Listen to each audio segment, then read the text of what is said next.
मोदी सरकार के मंत्रियों के मिड टर्म रिपोर्ट कार्ड की 9 जून को मोदी के थर्ड टर्म के 2 साल पूरे होने जा रहे हैं और उससे पहले प्रधानमंत्री नरेंद्र मोदी अपने मंत्रियों के कामकाज की समीक्षा में जुटे हुए हैं। पीएम मोदी मंत्रियों का मिड टर्म रिपोर्ट कार्ड तैयार कर रहे हैं। इसके लिए कल मंत्रिपरिषद की बैठक बुलाई गई। बैठक में सभी कैबिनेट मंत्री, स्वतंत्र प्रभार वाले मंत्री, सभी राज्य मंत्री शामिल हैं। यानी कि प्रधानमंत्री अपने सभी 71 मंत्रियों के साथ बैठक कर रहे हैं और इस बैठक में लगभग 4.5 घंटे तक चलने वाली बैठक में प्रधानमंत्री ने हर मंत्रालय के कामकाज की समीक्षा की। 9 मंत्रालयों का प्रेजेंटेशन भी था। इसमें कृषि, forest, labour, road transport, corporate, विदेश, कॉमर्स, पावर मिनिस्ट्री शामिल है।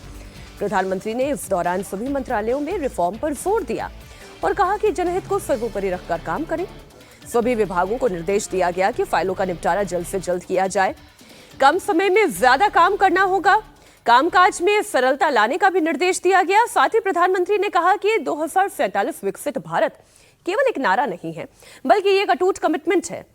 प्रधानमंत्री ने मंत्रियों को यह भी निर्देश दिया कि सरकार की 12 साल की उपलब्धियों को लेकर जनता के बीच जाया जाए।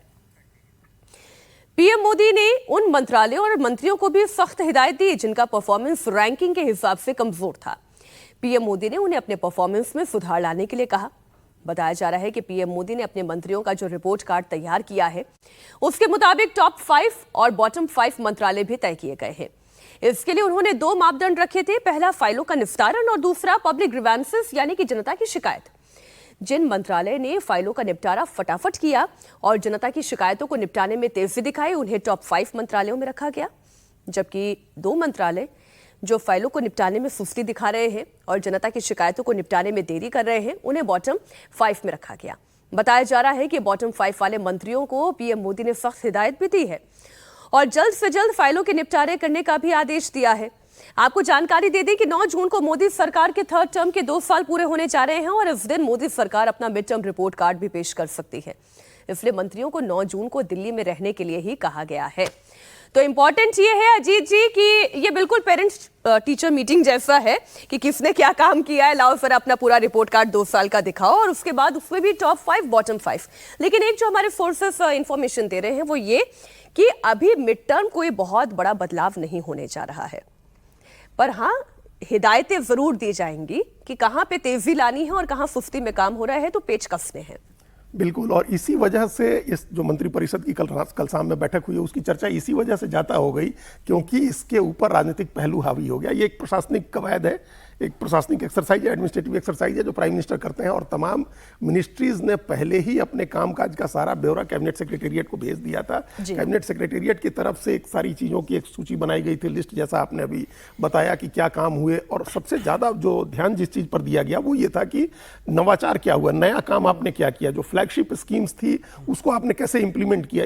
ये तमाम चीज़ें वहाँ कैबिनेट सेक्रेटेरिएट ने तैयार की थी। उसके आधार पर सबका असेसमेंट हुआ। 4.5 घंटे की बैठक हुई।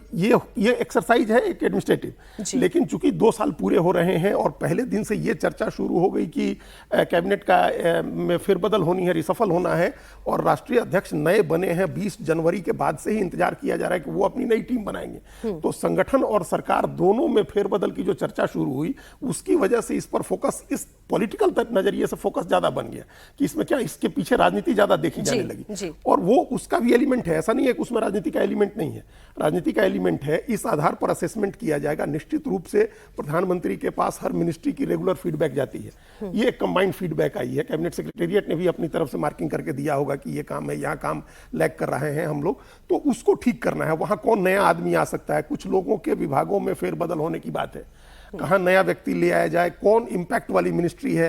देखिए आपने कहा कि जनता की शिकायतों का निपटारा, तो जनता के शिकायतों से जुड़े हुई मिनिस्ट्री कम ही है जो डायरेक्टली जनता से डील करते हैं। उन मिनिस्ट्री में किस तरह के नए लोगों को ले आया जाए जो प्रोएक्टिव होकर के काम करें, तो ये इसके आधार पर एक लिस्ट बनेगी। निश्चित रूप से टॉप 5, बॉटम 5, मीडियम लेवल का परफॉर्मेंस, इन सब के आधार पर लिस्ट बनी है। किसको निर्देश दिया जाएगा, किसको बदला जाएगा, किसकी मिनिस्ट्री बदली जाएगी। सरकार तो मिड टर्म रिपोर्ट कार्ड तैयार कर रही है। मुख्यमंत्री शुभेंदु अधिकारी दिल्ली के दौरे पर है। शुभेंदु अधिकारी कल रात राजधानी दिल्ली पहुंचे और दिल्ली पहुंचने पर वो सीधे गृह मंत्री अमित शाह से मिलने के लिए उनके आवास पर पहुंच गए। शुभेंदु अधिकारी आज प्रधानमंत्री नरेंद्र मोदी से मुलाकात करेंगे। साथ ही राष्ट्रपति से भी शिष्टाचार मुलाकात होनी है। थोड़ी देर में रक्षा मंत्री राजनाथ सिंह भी मिलेंगे। आपको बता दें, शुभेंदु अधिकारी के मुख्यमंत्री बनने के बाद ये पहला दिल्ली दौरा है और दिल्ली दौरे से पहले उन्होंने बंगाल में बड़े फैसले लिए हैं और कड़े फैसले लिए हैं। इस पर बंगाल की सियासत गरमाई हुई है। तो आज प्रधानमंत्री नरेंद्र मोदी से उनकी मुलाकात होने जा रही है। जाहिर है जो दो बातें हमें अपने आप में ही समझ में आती हैं कि एक तो कैबिनेट का विस्तार भी होना है, तो उससे लेकर भी चर्चा होगी, और रक्षा मंत्री से मुलाकात करने वाले, राष्ट्रपति से भी मुलाकात करने वाले, ये तो शिष्टाचार मुलाकात है। लेकिन ये जो सियासत हो रही है, चाहे वो गाय की सियासत हो, हिंदू मुस्लिम वाली सियासत हो, आपको क्या लगता है कि ये सारे डिस्कशंस भी होंगे पीएम से हो रही मुलाकात में? नहीं, कानून व्यवस्था पर को ठीक करने के लिए उन्होंने जो कदम उठाए हैं उसकी जानकारी देंगे प्राइम मिनिस्टर को। देखिए, इनकी शपथ में प्रधानमंत्री और गृह मंत्री जा चुके हैं। बिहार टाइप का मामला नहीं है कि मुख्यमंत्री की शपथ में नहीं गए थे, बाद में गए थे। तो अब फिर दोबारा नहीं जाने वाले हैं। जब सरकार की का जो इनका विस्तार होगा तब कोई नहीं जाएगा। और ये 24 तारीख के बाद हमको लग रहा है कि जब नतीजे आएंगे, ये जो कल चुनाव हुआ है, फाल्ता में जो वोटिंग हुई है, उसके नतीजों के बाद हो सकता है कि मंत्रिमंडल का विस्तार हो। चूंकि बहुत ज़्यादा मंत्री बनाए जाने हैं बिहार, वहाँ तो 44-45 मंत्री बनेंगे पश्चिम बंगाल में जी। तो उसके हिसाब से अपना उसकी लिस्ट भी होगी, वो भी डिस्कशन करेंगे, और एक शिष्टाचार मुलाकात होती है वो भी होगी। ये जो फैसले उन्होंने किए हैं, ये तो अपना जो एक नैरेटिव सेट करना है आगे के राजनीतिक, उसके लिए वो भी सही ट्रैक पर जा रहे हैं। बिल्कुल ट्रैक पर जा रहे हैं। राष्ट्रीय सुरक्षा के लिए जो वादे किए गए थे, भाई बंगाल का चुनाव भारतीय जनता पार्टी ने नेशनल सिक्योरिटी के इशू पर लड़ा था। ये कह के लड़ा था, उस चुनाव को नेशनल सिक्योरिटी का इशू बनाया था, घुसपैठ को, बॉर्डर फेंसिंग को, चिकन नेक को कंट्रोल करने को लेकर के। तो ये तमाम काम उन्होंने कर दिए ये 12 दिन में। अभी अब आप सोचिए 42 मंत्रालय संभाल रहे हैं शुभेंदु अधिकारी अकेले, लेकिन उस मंत्रालय को छोड़ दीजिए, उनके सामने जो मुख्य एजेंडा था, चुनाव में जो किया गया वादा था, उसको उन्होंने पूरा कर दिया। सिक्योरिटी का इशू जो था सबसे बड़ा, लॉ एंड ऑर्डर का इशू था, लॉ एंड ऑर्डर था, इन्फिल्ट्रेशन था, आपका चिकन नेक का इशू था, बॉर्डर फेंसिंग का इशू था। ये सबसे बड़े इश्यूज थे जो चुनाव में डिस्कस उन्होंने तुरंत एड्रेस कर दिए। तुरंत उसको एड्रेस कर दिए कि जमीन दे दी, चिकन नेक की जमीन दे दी, उधर जो वो 27 किलोमीटर का एक स्ट्रिप जहां जमीन बॉर्डर फेंसिंग के लिए वो भी दे दिया, बीएसएफ ने उसको टेक ओवर कर लिया। और ये जो नैरेटिव बनाने वाली चीजें हैं कि सड़क पर नमाज नहीं पढ़नी है, कुर्बानी नहीं होनी है, और अभी आप देखिए हम लोग अब उस पर हम लोग पहले चर्चा किए, मांस मछली वाली इतनी राजनीति हुई, भले बैन नहीं किया लेकिन कम तो कर ही दिया ना। कम इतना कर दिया, वो जो 1950 का नियम है, स्लटर हाउस का जो 1950 का नियम है, उसी को इस तरह से इन्फोर्स कर दिया कि तमाम स्लटर हाउस बंद होने लगे। जानवरों के लिए सर इसी पर बयान है। वो बौखलाहट है, वहां तो 1950 का नियम है, आपको सिर्फ इंप्लीमेंट करना था कि भाई आप पशु विभाग जो है वहां से सर्टिफिकेट ले आइए स्लटर करने के पहले। बकरीद पर गाय की कुर्बानी पर बैन लगाने के शुभेंदु सरकार के फैसले का हुमायूं कबीर ने विरोध किया। हुमायूं कबीर ने सीएम शुभेंदु को हिदायत देते हुए कहा कि आग से खेलना बंद कर दें। कुर्बानी तो होना ही चाहिए।